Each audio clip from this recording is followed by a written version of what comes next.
Jack, in your book, you write about a conversation between you and Donald Trump, who was then a citizen, where he complained to you about an African-American employee in the casino's finance department. Can you just explain what happened? Sure.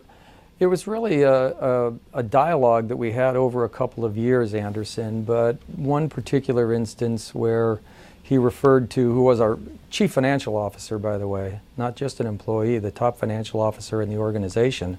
And he complained to me that he didn't really like having a black guy counting his money. He went on to say, what I want counting my money is short guys with yarmulkes on their head. So it was a pretty shocking conversation. Was this out of the ordinary for him to say? Well, no, he had complained several times that he wasn't happy with this particular employee.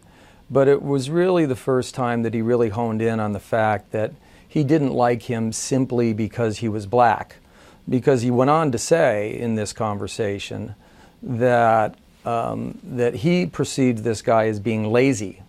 And then he said, but that's probably not his fault because laziness is a trait in blacks. So he made it very clear that this was a black issue. He did not want. He actually spelled it out. Yes. In exactly those words.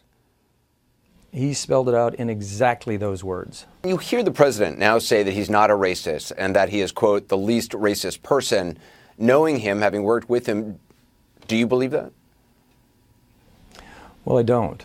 And I do believe he's a racist.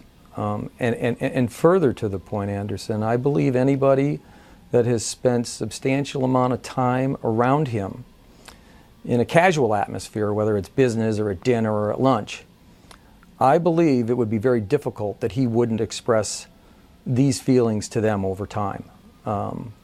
I just find it very hard to believe that there aren't more people who know him that don't believe exactly what I believe, but for one reason or another, they're not willing to say it publicly, that he is a racist. An important footnote, when the book first came out, O'Donnell says Citizen Trump called him a, quote, disgruntled employee. Then in a 1997 interview, he said O'Donnell's recollections were, quote, probably true. 2 years later, he denied it all.